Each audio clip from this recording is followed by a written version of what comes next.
You know, I've been teaching this game for a long time, and I have heard a lot of people say, well, you know what, if you're losing the ball to the push side, you got to release that club a little bit more. You got to feel that toe crossing over the heel. And if it doesn't draw, you got to release that club. And I can tell you that that is not good information, okay? In fact, I would say this. If you hear somebody say that, run, don't walk away, okay? Run, because you're never going to get any consistency and you're never going to get any better. I'm going to show you what I'm talking about here. And by the way, don't forget to like and subscribe to the channel and tell your friends about what we're doing here. Tell people you don't even know about what we're doing here, okay? Let's grow this channel. Let's get people playing better golf. So, this is what happens. Club face opens up in the backswing.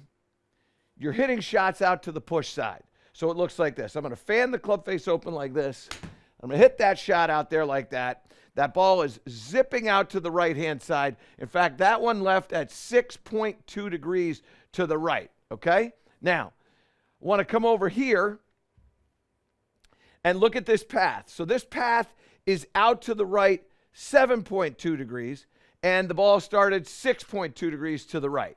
Now, you're hitting golf shots like that are never coming back. And somebody says to you, you got to release this club a little bit more thoroughly, okay? You got to make sure that you spin this club. And if you spin this club, you're going to solve the problem. So here we go. So now what I'm going to do is I'm going to bring this club from the inside, but I'm going to really rotate this thing. So there you go. So now I really rotated that thing. And that one started 3.2 degrees to the right. Let's see what the path of the golf club was when it comes into that one. So this is 10.9. Call it 11 degrees from the inside. So I have 11 degrees from the inside, and the ball started 3.2 degrees to the right. Now, do you really think that it's possible for you to consistently do that? The answer is no way. Like, not happening. You're not going to be able to do it.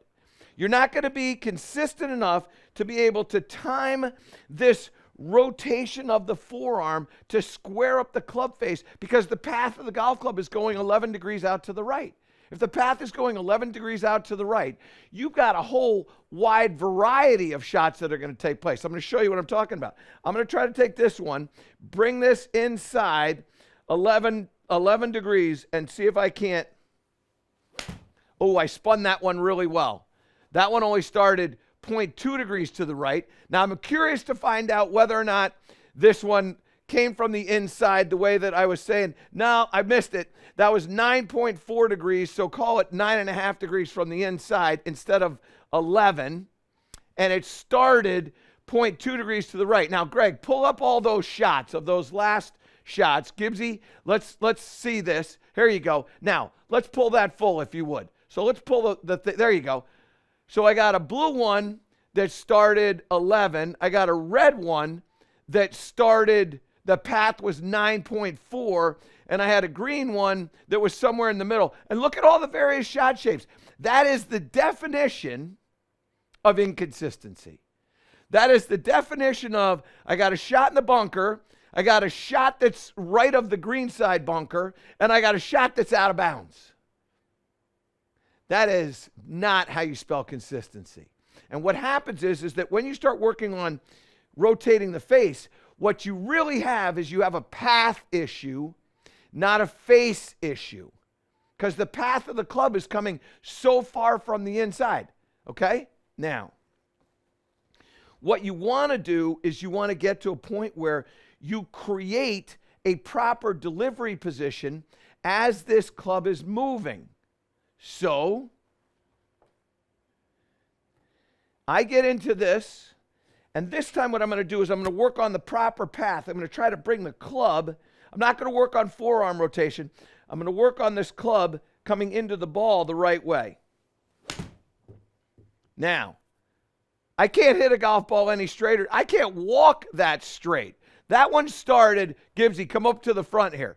That one started absolutely dead straight. Like, I don't do that. It's just luck and a little skill, but zero. Now, let's come over here and see what happened with this path. And there you go. So that one was 1.2 degrees from in to out, which is basically French for not much, okay? And I got a pretty straight shot. Now, Greg, will you pull that full? Gibbsy, let's pull that full. Look at that. That thing started on my line and it went on my line. I didn't think about taking my forearms and rotating them. I didn't try to solve a poor path by manipulating face. I solved the path. And I took the club and I had the club come straighter into this. Now, how do we do this? How do we get a straighter path? Well, first of all, you have to make smaller swings at the start. And just get this image that the club is just coming down into this golf ball pretty straight here. So here and pretty straight there. Now, that one there, pretty straight. Didn't really hit it very far, but it went pretty straight. Let's wait for this trace to pull up, and let's see what we get out of that trace. That's a pretty straight trace. So I kind of like that one, okay? And what I'm doing there is I'm getting this feeling of the club tracking down the line to the golf ball. And then one of the things that I like to do to ensure that I'm not coming too far from the inside is just take a tee and put a tee right there so that it kind of blocks the inside path. So if you go down the line there, there you go. Now all of a sudden, I've got the club coming this way. And all I want to do is just feel the club get over the top of that tee. And then it goes pretty much down the line. Now, what you're going to see with those 3 shots that I've just hit, and I don't know whether we can do that or not. Greg, pull up those last 3, or can you pull all of them up? Just pull all of them up. So if we pull all of them up, what you're going to see is you're going to see a very large variety of shots that started in the first place. So you had a blue one and a green one and an orange one that kind of went all over the place. And then you have these last 3, and they all kind of start in similar places and they all kind of end in similar places. Now that is the definition of consistency. So what does this all mean?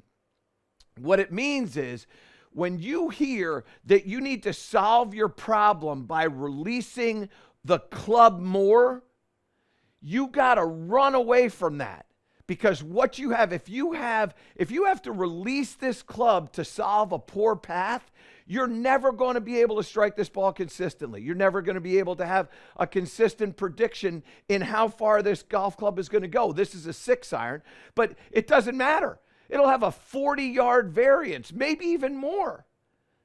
And so there's no predictability. There's no trust that you can gain. You're never going to be able to stand over the golf ball and go, just trust your swing. Because you can't. Because it's not trustworthy. Because you got to do this. You got to windshield wiper this thing to try to solve a bad path. Solve the path. Solve the path. So you set that tee where you want it so that the golf club does not hit the golf ball as it's coming in. Give yourself some space in here. And then just bring this club down into the ball. And I bring that club down into the ball. This one was a little bit faster. And this golf ball was like, that thing moved a yard. I mean, we'll wait for this to pull up full. Look at how much, that didn't move very far. And I don't care whether you're thinking it's going to go left or it's going to go right. That's not going to miss the green. So you can aim kind of where you want to aim at the middle of the green, and you can kind of make a swing, and you're going to get a very, very predictable outcome. It's going to go pretty straight, and it's going to go a predictable distance, and all of a sudden you're going to shoot lower scores. So when somebody comes up to you and says, hey, you need to take those forearms and you got to rotate, run. I mean, like hat backwards, down low, and get those up. Get out of there, because it's a bad idea to listen to that. To improve all parts of your game, subscribe to my channel and click the link below.